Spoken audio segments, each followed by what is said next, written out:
जो गहरे डिप्रेशन में थे लोग, जिनका इलाज चल रहा था, 4th स्टेज तक के डिप्रेशन को ठीक किया है। 2500 अपने पास अभी तक ऐसे केसेस हैं। उसमें केवल मन की सोच को बदला, थोड़ा उनके हाथ से कुछ पुण्य कर्म कराए, कुछ फॉरगिव फॉरगेट कराया, क्षमा याचना, ये कुछ छोटी छोटी प्रैक्टिस कराई गई और रिजल्ट बड़े सुंदर आए। ये बीमारियों पर भी हुआ। ये जो पारिवारिक समस्याएं हो जाती हैं, परिवार में संबंधों में कड़वाहट आ जाती है, मनमुटाव हो जाते हैं, ऐसे कितने हस्बैंड वाइफ पर कराया गया जिनकी तलाक तक की नौबत आ गई। हमारे दिल्ली में एक सेंटर है मंडावली के कनेक्शन में, उन्होंने हमारा एक सुबह क्लास होता है जिसको मुरली क्लास बुलाते हैं, उसके बाद रोज 15 मिनट का 21 डेज तक एक मेडिटेशन कराया जिसमें फॉरगिव फॉरगेट कराया गया। तो उसमें एक बहन ऐसी आती थी जिसका हस्बैंड से बहुत ज़्यादा मनमुटाव चल रहा था और उसके जो केस था तलाक का वो कोर्ट में था। लेकिन जब उसने 21 डेज तक ये फॉरगिव फॉरगेट किया, सच्चे हृदय से क्षमा याचना की, और क्षमा याचना के साथ कंडीशन ये थी कि आप उसको अच्छी ब्लेसिंग भेजेंगे, शुभ भावनाएं भेजेंगे वेल विशर बन करके। जब भी उसकी याद आए, उसका चेहरा सामने आए, उसकी कोई बात सामने आए, तो उसके लिए उल्टा सीधा ना बोलकर, ना सोचकर, ना चिंतन करके उसको बस हमें ब्लेसिंग देना है, ब्लेसिंग देना है सिर्फ। और रिजल्ट इतना सुंदर आया, आश्चर्यजनक रिजल्ट था कि हस्बैंड खुद उसको सॉरी फील करने आया और उसको सम्मान सहित विद रिस्पेक्ट अपने घर लेकर के गया। आज वो गुड फ्रेंड की तरह अपने घर में रह रहे हैं, बहुत अच्छे से उनकी चल रही है। एक्चुअली हमारे साथ जो कुछ हो रहा है, कुछ ना कुछ रीजन, कुछ ना कुछ कारण है उसके पीछे। आजकल रिग्रेशन कराने लगे हैं लोग। जीवन में बहुत विपत्ति है, परेशानी है, टेंशन है, समस्याएं हैं, विघ्न है, संघर्ष है, असफलताएं हैं। वैसे तो ये विदेशों में चालू हुआ, थोड़ा थोड़ा भारत में भी अभी शुरू हो रहा है, मास्टर्स की हो रही है, धीरे धीरे किसी किसी में आई है। तो रिग्रेशन में भी यही मालूम पड़ा कि जब हम उनको पीछे ले जाते हैं, पूर्व में ले जाते हैं, तो आज की समस्या का कारण पता पड़ता है कि पूर्व में हमने ऐसा क्या किया जो आज हमारे सामने विघ्न बनकर खड़ा है, समस्या बनकर खड़ा है, टेंशन या कष्ट, दुख बनकर के खड़ा है। निचोड़ यही निकलता है ऐसी समस्याओं का, ऐसे विघ्नों का, कि एक तो हम सच्चे हृदय से, जो हमारे आसपास लोग रहते हैं या जिन्हें हम नहीं जानते, जो पूर्व जन्मों से रिलेटेड हैं,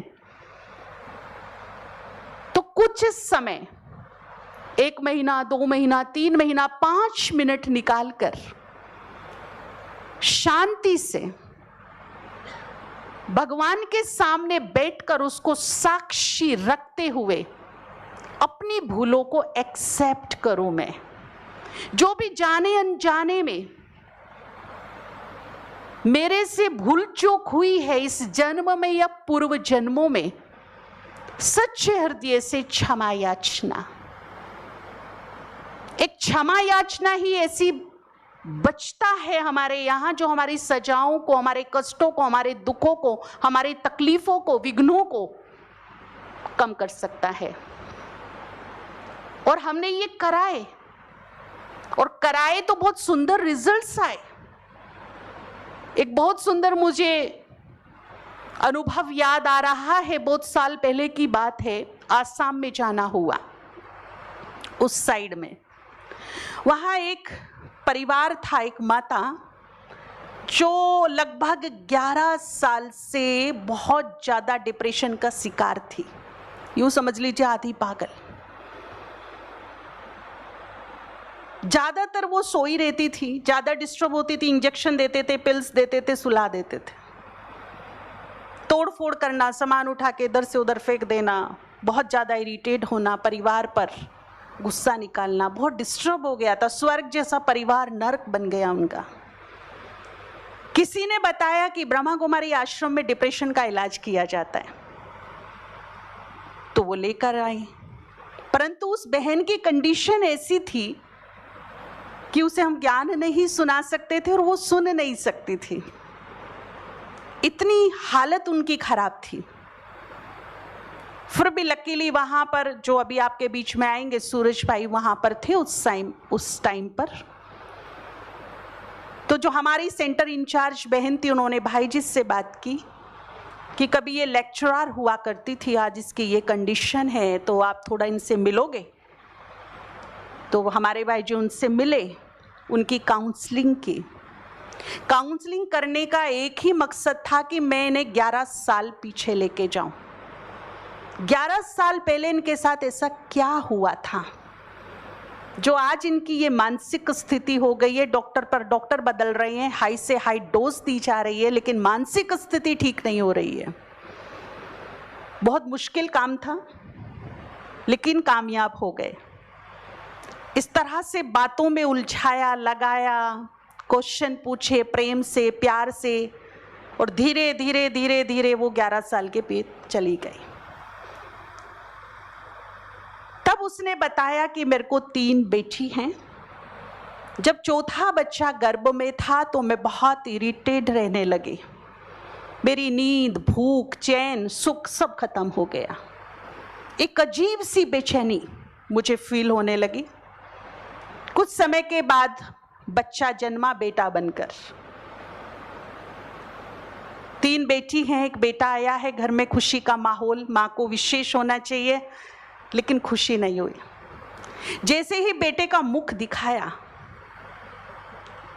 वो इतनी ज्यादा इरिटेट हो गई, आउट ऑफ कंट्रोल। उसका हाथ गले पे गया उसको मारने के लिए, गला दबा दूं मैं इसका। अब देखिए बिगनिंग कैसे हो रही है।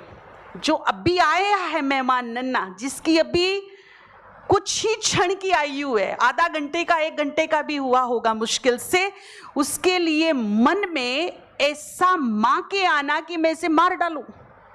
क्या था ये? क्या था ये? बता सकते क्या था ये जी?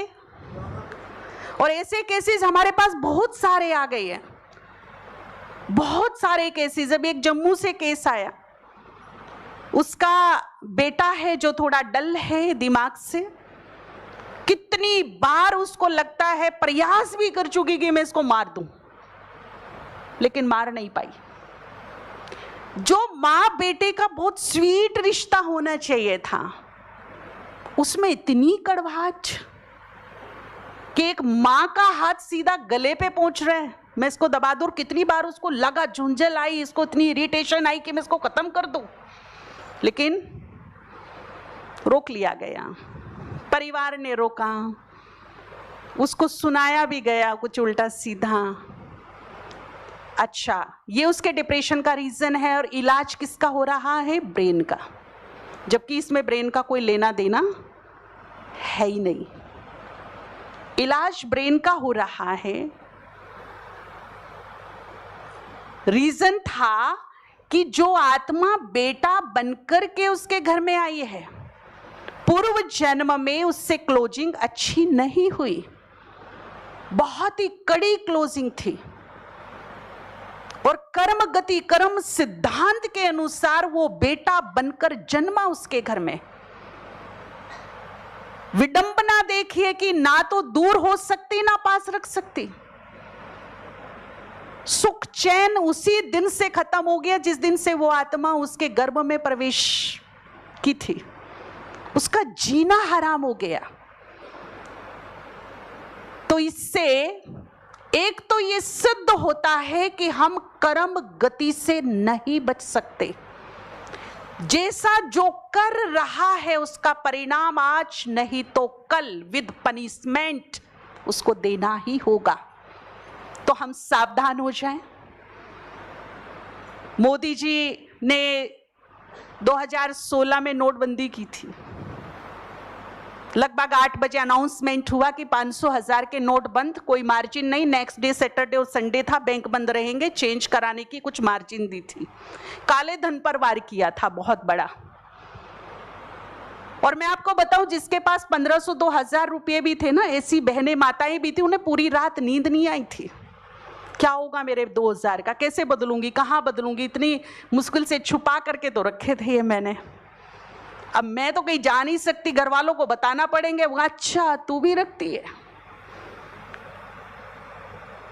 हुआ था, शायद ही कोई सो पाया होगा उस रात, थी यही कंडीशन।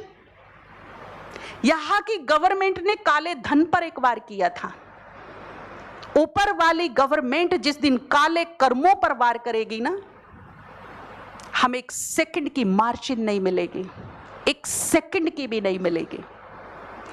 इसीलिए भगवान ने हमें अपॉर्चुनिटी दी है, वक्त दिया है। जो कुछ भी भूल चूक हमसे हो गई, समय रहते उसको वाइट कर लिया जाए। कुछ फॉरगिव फॉरगेट करके, कुछ भगवान का ध्यान करके, कुछ पुण्य कर्म दुआएं लेकर के उसे बैलेंस कर ले हम वक्त रहते हुए। और यही समाधान में बताया जाता है। तो वो माता जब वहां चली गई 11 साल पीछे, और उसने अपनी आप बीती बताई कि पता नहीं क्या होता है मुझे उसे देखकर। बहुत ही कड़वाहट है रिश्ते में। तो उनके हस्बैंड भी साथ में थे, उनको समझाया कि आप अपनी वाइफ से एक काम करा सकते हैं। बोला कोशिश करूंगा, श्योर नहीं कि कर भी सकती है कि नहीं, कोशिश जरूर करूंगा कि सुबह शाम क्षमा याचना कराइए, और वो आत्मा जो घर में आई है सच्चे हृदय से उसको क्षमा करवाइए। इससे हो सके तो जब वो सोया हो उसके माथे पे हाथ रख करके, मैं तुम्हें माफ करती हूं और तुमसे माफी मांगती हूं। पूर्व जन्म में तेरा मेरा जो भी था मैं सब भूलती हूं, भूल करके तुझे एक्सेप्ट करती हूं, तुझे माफ करती हूं, तुझसे माफी मांगती हूं। इससे क्या होता है कि जो सोल्स में उग्रता होती है ना एक दूसरे के प्रति, जो सताई हुई सोल्स होती है, जिसको सताया गया या जिसने सताया, दोनों का बड़ा गहरा एक कार्मिक अकाउंट अनजाना सा होता है। उसकी बैड एनर्जी जो होती है ना, वो हमारा पीछा नहीं छोड़ती, चाहे आप 10 जन्म ले लीजिए। वो हमारा पीछा करती रहती, जब तक उसका लेन देन कंप्लीट नहीं होगा वो आपका पीछा करती रहेगी। और वो बैड एनर्जी, वो नेगेटिव एनर्जी मेरे मार्ग में, मेरे परिवार में, मेरे कारोबार में बहुत बड़ा विघ्न, बहुत बड़ा रोड़ा बनती, मेरी सेहत पर असर डालती है। तो उसने ये काम किया, वो एग्री हो गई करने के लिए, उसने ये काम किया। क्षमा याचना, साथ में माफी मांगना, माफ करना, जो भी कुछ हुआ भूलती हूं मैं उसको, अब तुम मेरे बेटे हो। उसको दुआएं भी दिलवाई, क्योंकि देखिए जब कोई कॉम्प्रोमाइज करते हैं ना, हम कोई गड़बड़ हो जाए तो कहते हैं कॉम्प्रोमाइज कर लो ना भाई। तो कॉम्प्रोमाइज जब होता है ना, कुछ ले दे के होता है। तो लेना देना क्या किया कि केवल दुआएं दीजिए उसको, शुभ भावनाएं दीजिए, उसका सबसे बड़ा शुभ चिंतक बन जाइए आप। तो उसने वो काम किया, उससे करवाया गया। बोलो तुम सुखी रहो, स्वस्थ रहो, खुश रहो, आबाद रहो, माफी मांगो, माफ करो। वंडरफुल रिजल्ट्स था। जो रिजल्ट उसका आया कि जो महिला 6 नींद की पिल्स लेकर सोती थी, 11 साल में पहला दिन था, पहला दिन बिना नींद की गोली लिए वो सो गई। उस दिन उसने गोली नहीं ली थी, ऐसे उसको नींद आ गई। पहला दिन था उसका 11 साल में, नहीं तो 6 नींद की गोली खा के सोती थी। इतना भारी भरकम इसका रिजल्ट है। अगर हम इसको दिल से करें तो समाधान आपके सामने है। तो ये स्पिरिचुअल प्रैक्टिस इस तरह की करवाई गई और बहुत सुंदर रिजल्ट्स देखे गए। इतना ही नहीं, कुछ आगे चलकर उसका डिप्रेशन भी ठीक हुआ। उसने अपने मुख से अनुभव सुनाया कि 11 साल में लगभग 11 लाख रुपए खर्च किए होंगे, 11 ही डॉक्टर बदले होंगे, वो डिप्रेशन ठीक नहीं कर पाए। परंतु ये जो स्पिरिचुअल प्रैक्टिस फॉरगिव की कराई गई, इस फॉरगिव की प्रैक्टिस ने 11 साल के डिप्रेशन को मात्र 11 ही दिन में ठीक कर दिया। और आगे चलकर कुछ महीनों के बाद उसकी जो जॉब थी लेक्चरर की, वो भी उसको वापस मिल गई। और जो सबसे बड़ी बात थी कि दुनिया का कोई वैद्य, कोई डॉक्टर उसको ठीक नहीं कर सकता। जो माँ बेटे के रिश्ते में कड़वाहट थी, दूरियां थी, उसमें स्वीटनेस आ गई।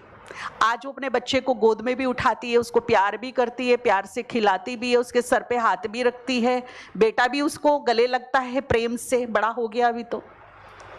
ये कोई नहीं कर सकता था। तो ये स्पिरिचुअल प्रैक्टिस है।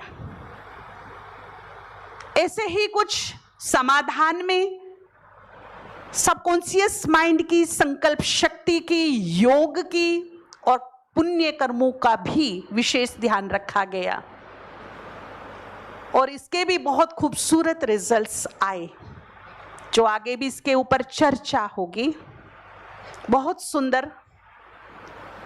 हम उन्हें ये विश्वास दिलाते हैं कि आप कमजोर नहीं हो। परिस्थिति से ज्यादा कमजोर तो आप नहीं हो। परिस्थिति आपके सामने कमजोर है, समस्या आपके सामने कमजोर है, आप और आपका भगवान बहुत पावरफुल है। जब ये मन में समा जाता है कि मैं समस्याओं से ज्यादा पावरफुल हूं और मेरा जो भगवान है वो मेरे साथ है, वो सबसे ज्यादा पावरफुल है, तो समस्याएं डाउन होना शुरू हो जाती। जब तक हम समस्याओं को पावरफुल समझते हैं, वो हमको डाउन करते हैं। कई जगह हमने एक बहुत छोटी सी प्रैक्टिस कराई खुशी के ऊपर, खुशी, और एक स्लोगन बनाया कि मुस्कुराइए और परिस्थिति भगाइए। आप सभी को पता है परिस्थितियों को, समस्याओं को सबसे ज्यादा डर किससे लगता है? मुस्कुराहट से। और ये सबसे पहले हमारी मुस्कुराहट ही छीनती है, उसी पे वार करती है और हम पे हावी हो जाती है।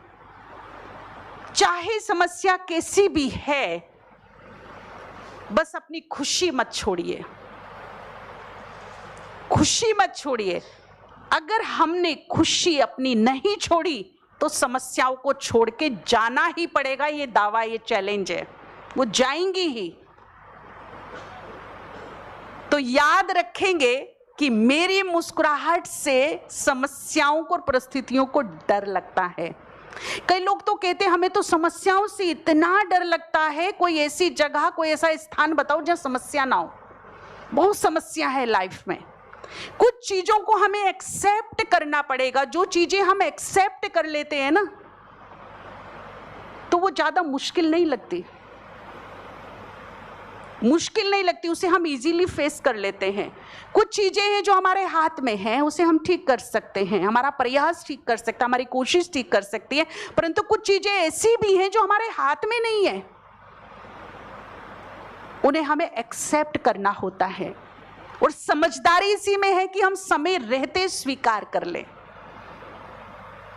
कुछ ऐसी बातें जिन्हें स्वीकार कर लेना में ही मेरी और मेरे परिवार की भलाई है, तो जल्दी से जल्दी हम उसको स्वीकार कर लें। हम इस संसार में रहते हैं, ये संसार कलयुग के अंत से गुजर रहा है। जीवन में समस्याएं ना हो ये पॉसिबल नहीं है। जीवन है तो समस्याएं भी है। किसी ने एक प्रश्न पूछा, ऐसा कोई जगह बताइए ना जहां समस्या ना हो। बड़ा ही दिमाग हमारा तो खप गया इन समस्याओं में, परिस्थितियों में। तो हंस करके बोला कि शमशान घाट में लेट जाइए जाकर के, वहां कोई समस्या नहीं होगी। अगर हम कार्य क्षेत्र में है, अपने कर्म क्षेत्र में है, संसार में है, या हर दिन हमारा पार्ट प्ले हो रहा है कुछ ना कुछ, तो उतार चढ़ाव तो लाइफ में है। उसे मुझे स्वीकार करके ही कदम आगे बढ़ाना है। उतार भी आएंगे, चढ़ाव भी आएंगे। मुझे अच्छा खिलाड़ी बनकर के इस जीवन की यात्रा का खेल खेलना है। अब खिलाड़ी वो बेटर नहीं होता कि मेरे अनुकूल बॉल आई, मेरे अनुकूल बोला ही तो मैं भी कभी देखो सिक्सर लगा दूं। खिलाड़ी वो बेटर होता है कि बॉल चाहे ऐसे आए चाहे वैसे आए, मेरा तो सिक्सर लगना ही लगना है, वो खिलाड़ी बेटर होता है। तो मुझे कौन सा खिलाड़ी बनना है कि मेरे अनुकूल बातें होंगी तो मैं खुश रहूं, मैं शांत रहूं, मैं सुखी रहूं। मेरे अनुकूल बातें नहीं है तो मैं दुखी हूं, मैं परेशान हूं, मैं डिस्टर्ब हूं, मैं इरिटेट हूं, मैं दूसरों को भी कर रही हूं, तो उसको बेस्ट खिलाड़ी नहीं कहा जाएगा। तो ये जीवन की यात्रा हमें एक खेल की तरह खेलनी है। जब हम कोई खेल खेलते हैं तो कभी हमें हार का मुंह देखना पड़ता है, तो कभी हमें जीत का जश्न भी बनाना पड़ता है। एक बात और है कि जब तक मैं हार ना मानूं, संसार में किसी की ताकत नहीं कोई मुझे हरा सके। बस शर्ते उस हार से मैं कुछ अनुभव ले लूं, कुछ सीख लूं और आगे बढ़ूं। हार से कभी भी मायूस निराश ना होकर के एक सीख लेकर के, एक अनुभव लेकर के अपनी जिंदगी को खूबसूरत बनाऊं, अगली जीत की तैयारी करूं। हम क्या करते हैं, एक जगह हार गए, दो जगह हार गए, कंपटीशन दिया, दूसरा दिया, तीसरा दिया, जी हम तो होपलेस हो गए, मेरा तो सुसाइड करने को मन कर रहा है। हमारे पास अभी एक अच्छी बहन आई, मेडिकल का कंपटीशन है, उसके सामने 2 बार फेल हो गई। अभी वो इतनी निराश, इतनी उदास, इतनी हताश हो गई, उसकी समस्या ये कि मेरा जीने को मन ही नहीं करता। मैंने 1-2 बार प्रयास भी किया सुसाइड करने का, क्या करना मुझे जी करके ऐसी लाइफ का। मैं एक छोटी सा, मेरा एक गोल, एक सपना, उसे अचीव नहीं कर पा रही हूं। तो क्या ये समझदारी है? क्यों मैं फेल हुई, उसके रीजंस भी तो ढूंढ सकती हूँ। अपनी एनर्जी ब्रेन की सुसाइड करने में लगा रही हूँ, हताश, निराश, नेगेटिविटी, इसको कैच करने में लगा रही हूँ। इससे अच्छा तो कितना अच्छा हो कि मैं अपनी एनर्जी को फेल क्यों हो रही हूँ वो रीजंस ढूंढूं, उनका निवारण करूं बैठकर। और यदि 1% मेरी कैपेसिटी नहीं है, मेरे माइंड की, मेरी बुद्धि की कैपेसिटी नहीं है उसको अचीव करने के लिए, तो मैं रीसेट करूं अपने गोल को, रीसेट करके मैं आगे बढ़ूं। मरना तो कोई बहुत बड़ा बहादुरी का काम नहीं है ना, सबसे बड़ी कायरता है, सबसे बड़ी कायरता। और हम सोचते हैं कि मर के छूट जाएंगे। भारत में भी सुसाइड केस दिनों दिन बढ़ते जा रहे हैं। पीछे हम सिक्किम गैंगटॉक में थे तो वहां के राज्यपाल ने स्पेशली बोला कि हमारे इधर बहुत ज्यादा सुसाइड्स हो रहे हैं, शायद ही कोई घर बाकी होगा जहां सुसाइड नहीं हुआ। तो इस पर आप विशेष काम कीजिए। इतने कमजोर मन कि हम इतने सुंदर जीवन को, जो भगवान की अनुपम सौगात है, उसको खत्म कर रहे छोटी छोटी बातों में, छोटी छोटी समस्याओं से परेशान होकर। एक भाई ऐसे ही मरने का प्रयास कर रहा था, सोचा जीवन से बड़ा परेशान हो गया हूं, छूट जाता हूं, खुद को हैंग करने की कोशिश कर रहा था। चारों तरफ से अपने को लॉक किया, गले में फंदा डालने ही वाला था, तो एक बहन आकर के जोर जोर से हंसने लगी, ताली बजा करके। उसे चारों तरफ देखा मैंने, चारों तरफ से लॉक किया है, किधर से आई है? उसने पूछा तुम कौन हो, कहां से आई हो? मैंने तो लॉक किया है चारों तरफ से। तो उसने बोला मैं तेरी कर्म गति हूं, तकदीर हूं, जिससे तू भाग रहा है ना, इस शरीर का अंत कर रहा है। मैं तेरा पीछा जब तक नहीं छोड़ूंगी जब तक तेरा मेरा हिसाब किताब क्लियर नहीं होगा। नहीं छोड़ूंगी मैं तेरा पीछा। तू चाहे 6 बार जन्म ले, 6 बार सुसाइड कर, चाहे तू भटक, लेकिन 4 कदम तेरे से आगे ही मिलूंगी। पहले मेरा हिसाब किताब क्लियर होगा, तब तेरा पीछा मेरे से छूटेगा। तो तू जीते जी पीछा छोड़ा ले। हम जिस चीज से भागते हैं वो हमसे आगे खड़ी है। तो मरना, सुसाइड का संकल्प करना कोई औचित्य नहीं है, ये समाधान नहीं है लाइफ का। बल्कि अगर कोई चुनौतियां हैं लाइफ में, कोई चैलेंजेस हैं तो मैं भी उसको चैलेंज के रूप में ही स्वीकार करूं, अपनी अंतर आत्मा की जो शक्तियां हैं उसको एक्टिवेट करूं, उसको जागृत करूं। मैं आपको बताऊं कि यहां हम जो भी बैठे हैं ना, हमारे में अनंत शक्तियों का वास है, अनंत शक्ति। परंतु क्या है, हम उनसे कभी मिलते नहीं, हमने उनको कभी देखा नहीं। हम दूसरों को देखने में, दूसरों से मिलने में बिजी हैं, पर खुद के अंदर कभी उतर के नहीं देखा कि हम कौन हैं, क्या हैं। अनंत शक्ति भरी पड़ी है हमारे पास।